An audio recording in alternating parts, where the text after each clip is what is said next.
Tapi masalahnya, konsep sesat warisan British itu juga disebarkan ke Indonesia.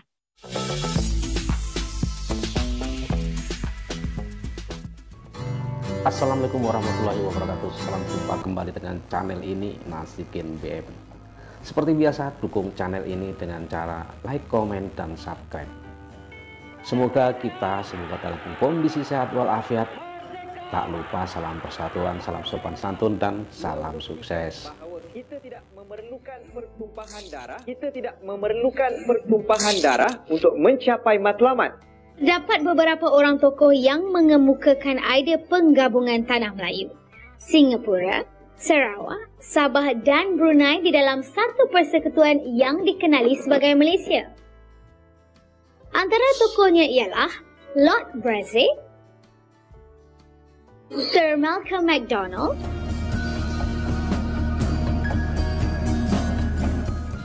Begitulah, rupanya kaum Melayu Malaysia amat bangga karena mereka bisa memiliki negara tanpa harus berjuang, tanpa pertumpahan darah.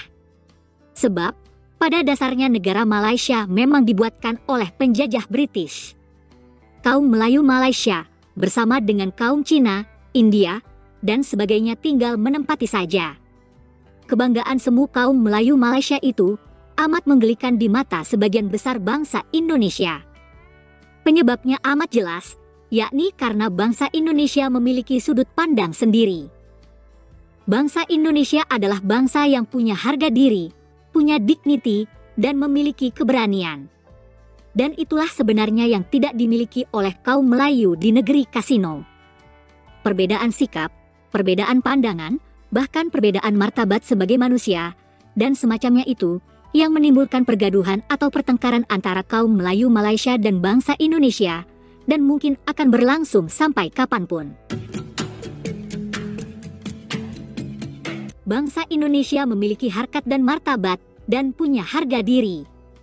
Karena itulah, kami memilih untuk berjuang mengusir penjajah, dan bukan tunduk di bawah telapak kaki penjajah. Dan prinsip itu dipegang selamanya, karena dimasukkan dalam pembukaan Undang-Undang Dasar 1945. Bangsa ini jelas bersikap menentang segala bentuk penjajahan di muka bumi. Dengan alasan yang mendasar inilah, kenapa Indonesia selalu mendukung perjuangan rakyat Palestina. Dengan kata lain, kaum Melayu negeri kasino dan bangsa Indonesia sebenarnya memiliki prinsip yang amat berbeda, bahkan bertolak belakang.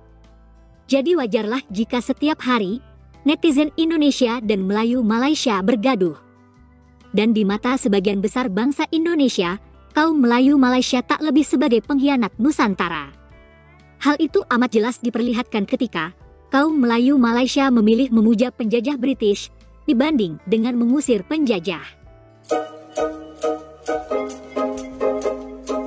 Ketika rakyat Indonesia mengorbankan jiwa dan raga, berdarah-darah, untuk melawan Inggris, kaum Melayu Malaysia justru bersukaria menyambut kedatangan British. Hal itu tentu amat menyakitkan bagi bangsa Indonesia dan akan selalu diingat sampai kapanpun. Selain itu, kaum Melayu Malaysia juga menuruti petunjuk Tuan British untuk menggabungkan Sabah dan Sarawak dengan Semenanjung Malaya. Maka terbentuklah Negara Federasi Malaysia pada tahun 1963. Semua itu menimbulkan luka bagi bangsa Indonesia dan juga rakyat Filipina. Jadi sudah beberapa kali, kaum Melayu Malaysia mengkhianati rakyat Indonesia. Itulah hal yang semestinya disadari oleh kaum Melayu negeri kasino. Tapi karena kaum Melayu Malaysia sudah terlanjur merasa hebat, akhirnya mereka malah selalu membuat gara-gara dengan bangsa Indonesia. Buktinya, mereka nekat menggunakan konsep Melayu palsu warisan British untuk membesar-besarkan kaum Melayu Malaysia. Semua suku yang berasal dari Nusantara disebut Melayu di Malaysia. Itulah inti konsep Melayu palsu. Sebenarnya tidaklah masalah jika konsep itu hanya digunakan di Malaysia. Tapi masalahnya, konsep sesat warisan British itu juga disebarkan ke Indonesia. Dan para profesor Malaysia berusaha terus-menerus untuk memelayukan Indonesia. Tujuannya biar kaum Melayu Malaysia tampak hebat dan besar. Tujuannya agar kaum Melayu Malaysia bisa seenak udelnya mencuri budaya dari Indonesia. Seperti yang berkali-kali kami sampaikan, menyebut orang Jawa, Sunda, atau suku lain di Indonesia sebagai Melayu, itu sebenarnya sebuah bentuk penghinaan. Dan banyak orang Indonesia semakin marah, karena budaya Jawa atau Sunda, kemudian juga dianggap sebagai budaya Melayu, lalu diklaim pula sebagai budaya Melayu Malaysia. Jadi, apa yang disebut sebagai pencurian budaya selama ini, sebetulnya akibat dari penerapan konsep Melayu palsu warisan Tuan British tersebut.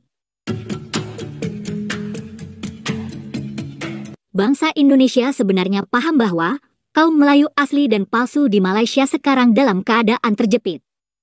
Kaum Melayu kasino tersebut takut pada raja, takut juga pada kaum Cina, takut pada patung British, dan tak mampu pula menghapus kasino. Jadi, kaum Melayu Malaysia sebenarnya amat lemah, tiada daya. Mereka juga tidak bisa akur dengan rakyat Sabah dan Sarawak. Kaum Melayu Malaysia pun sekarang terdesak kaum pendatang dari Bangladesh dan Rohingya. Dengan setumpuk persoalan seperti itu, seharusnya kaum Melayu Malaysia tidak perlu mencari gara-gara dengan bangsa Indonesia. Tapi ya itu tadi, mungkin karena merasa hebat, kaum Melayu Malaysia tetap saja berani memberi label Melayu pada bahasa Indonesia. Padahal, kaum Melayu Malaysia sebetulnya tak sanggup memartabatkan bahasa Melayu di Malaysia sendiri. Kaum Melayu kasino juga tak mampu memelayukan Malaysia. Kegagalan Melayu Malaysia itu disebabkan karena posisi kaum Cina pun amat kuat di Malaysia. Kalau kita pelajari proses pembentukan Malaysia, jelas sekali bahwa British hanya mau memberi kemerdekaan dengan syarat jika semua kaum di Semenanjung Malaya bersatu atau kompak. Artinya, negara Malaysia itu dibuatkan oleh penjajah British bukan hanya untuk kaum Melayu, tapi buat semua kaum di Semenanjung Malaya, dan akhirnya juga buat rakyat Sabah dan Sarawak. Nah, biar jelas marilah kita simak sejarah pembentukan negara Malaysia. Kita akan bisa lihat bahwa konstitusi Malaysia pun dibuatkan oleh penjajah British, bukan bikinan rakyat Malaysia sendiri. Bahkan, yang membuat konstitusi itu, semuanya orang asing. Merdeka! Merdeka! Merdeka!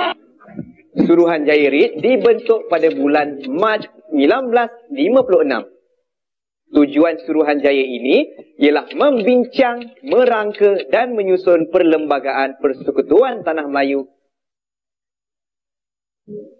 Suruhanjaya ini terdiri daripada Lord Reed, Hakim British, pengerusi Suruhanjaya, Sir Ivor Jennings dari England, Sir William McCall, bekas Governor General Australia, Tuan B. Malik, Hakim Mahkamah Tinggi India, dan Tuan Abdul Hamid dari Pakistan.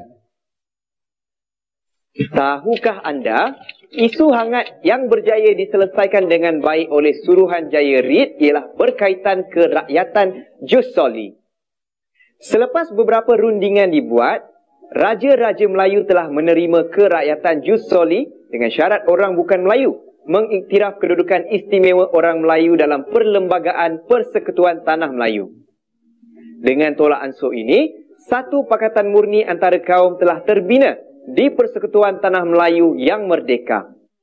Antara isi penting perjanjian Persekutuan Tanah Melayu ialah pembentukan sebuah kerajaan persekutuan, pemisahan kuasa antara persekutuan dengan kuasa negeri melalui senarai persekutuan dan senarai negeri. Institusi raja berperlembagaan pada peringkat negeri dan negara diwujudkan. 3 jenis kerakyatan diwujudkan, iaitu secara kuat kuasa undang-undang, permohonan dan naturalisasi. Kedudukan istimewa orang Melayu dikekalkan, bahasa Melayu sebagai bahasa kebangsaan, yang di-Pertuan Agong menjadi ketua negara, pentadbiran negara bersifat demokrasi berparlimen, pentadbiran negeri diketuai oleh Menteri Besar dan dibantu oleh Dewan Undangan Negeri dan Exco. Antara kepentingan perjanjian ini ialah, dengan adanya perjanjian ini, Sebuah kerajaan demokrasi dengan berkonsepkan raja berperlembagaan telah dibentuk. Perpaduan kaum yang jitu dapat dibentuk dan ternyata memainkan peranan penting untuk mencapai kemerdekaan. Perbezaan kebudayaan dan fahaman politik boleh diselesaikan, membuktikan bahawa kita tidak memerlukan pertumpahan darah untuk mencapai matlamat. Perjanjian ini memberi peluang kepada penduduk tempatan untuk mentadbir sendiri sebuah negara yang berdaulat dan merdeka mengikut acuan sendiri. Oke teman-teman, sekian saja dulu perjumpaan kita kali ini. Berikan pendapat kalian di kolom komentar. Terima kasih. Assalamualaikum warahmatullahi wabarakatuh.